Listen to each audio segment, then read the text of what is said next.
What is your favorite Joliet memory? Well, I mean, first off, Joliet and Chicago is my hometown.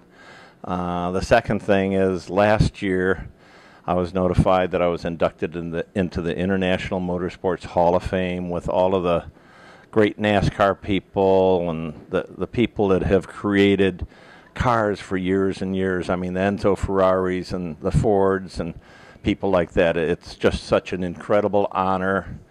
It's really overwhelming, to be honest. My favorite Joliet memory, I would say, I have to go back to last year.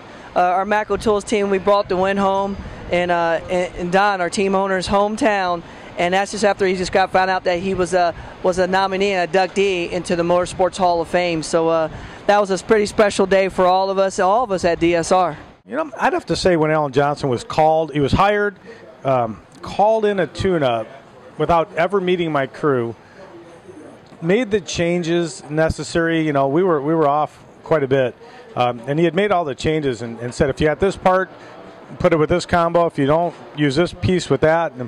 And just we had never even really met yet. We showed up, qualified #1, and won the race in Joliet. It was just an impressive weekend. It was the start of 5 years of absolute dominance.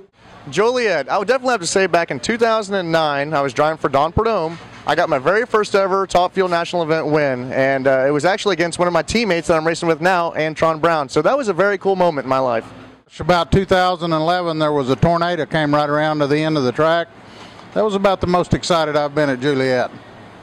You know, Joliet is awesome. We set a world record there, you know, and backed it up, and, you know, it was one of those deals where it really kind of put us in play for a championship. So, you know, the memory's there. I'm hoping, it's usually pretty hot, but I'm hoping that it'll, you know, have a little rain come in, cool everything down, and get fast again, and get to go back out there and set another world record. Favorite Joliet memory? I would have to say we won there, so that's always a great memory, but I remember one year I was in, I think, the Copenhagen car, and we were racing John Force, and it might have been the final round, but for whatever reason, the front end came up as high as it can come up on a funny car without going off the wheelie bar, and I rode it, and I didn't see John Force out my window, and I rode it to almost half track. And there's pictures they just put in the National Dragster a couple months ago.